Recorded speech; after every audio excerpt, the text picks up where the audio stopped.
Hi పిల్లలు, ఈ వీడియోలో మనం SH, CH, TH, WH అక్షరాల జంట ఒక పదంలో వచ్చినప్పుడు వాటి ఉచ్చారణ ఎలా ఉంటుందో అది నేర్చుకోబోతున్నాం.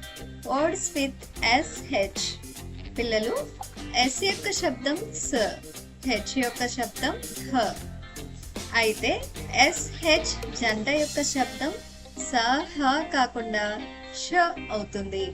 గమనించండి, SH ఈ జంట అక్షరాల శబ్దం ష అవుతుంది. పదండి మనం ఇప్పుడు SH తరువాత విభిన్న ఓవెల్స్ ఉంచుదాం మరియు ఆ మూడు అక్షరాల శబ్దం ఏమిటో నేర్చుకుందాం. మొదటి పదం SHIP. పిల్లలు, మనం SH యొక్క శబ్దం ష అని నేర్చుకున్నాం కాబట్టి SHI యొక్క శబ్దం షి అవుతుంది. P యొక్క శబ్దం ప కాబట్టి SHIP యొక్క ఉచ్చారణ అవుతుంది షిప్. షిప్. షిప్ అంటే నౌక. పదండి తరువాత పదం చూద్దాం. పదం SHOP.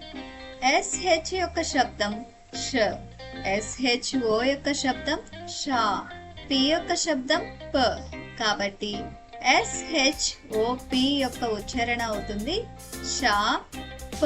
షాప్. షాప్ అంటే దుకాణం. తరువాత పదం చూద్దాం. ఆ పదం BASH. BA యొక్క ఉచ్చారణ బ్యా, SH యొక్క శబ్దం ష కాబట్టి BASH యొక్క ఉచ్చారణ అవుతుంది బ్యాష్. బ్యాష్. బ్యాష్ అంటే చెట్ల గొట్టు. Words with CH. పదండి మొదటి పదం చూద్దాం. పదం CHIN. CH యొక్క శబ్దం చ, CHI యొక్క శబ్దం చి కాబట్టి CHIN యొక్క ఉచ్చారణ అవుతుంది చి న్. చిన్. చిన్ అంటే గడ్డం. తర్వాత పదం చూద్దాం. పదం CHOP. CHO యొక్క శబ్దం అవుతుంది చా, P యొక్క శబ్దం ప కాబట్టి CHOP యొక్క ఉచ్చారణ అవుతుంది చాప్. చాప్. చాప్ అంటే తరగడం. తరువాత పదం చూద్దాం. పదం CHURCH. పిల్లలు, CHU యొక్క శబ్దం అవుతుంది చా, CHUR యొక్క శబ్దం అవుతుంది చర్ మరియు CHURCH యొక్క ఉచ్చారణ అవుతుంది చా చ. చర్చ్. చర్చ్ అంటే ప్రార్థనా మందిరం. Words with TH. మొదటి పదం THIN. TH యొక్క శబ్దం థ, THI యొక్క శబ్దం అవుతుంది తి.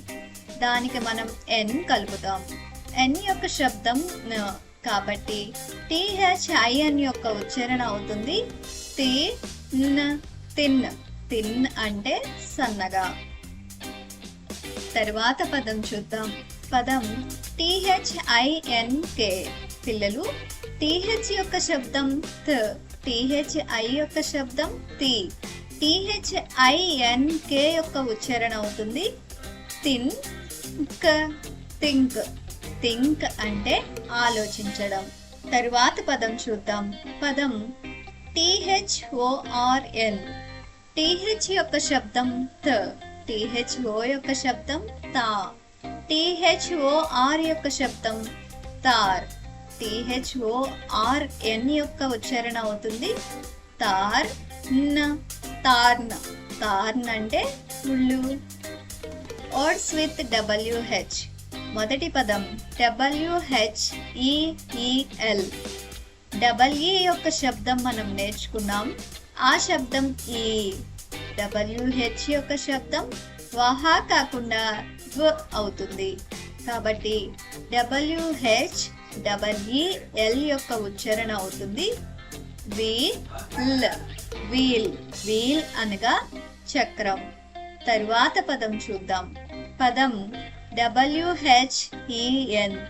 పిల్లలు, ఈ పదం యొక్క ఉచ్చారణ అవుతుంది వెన్. వెన్.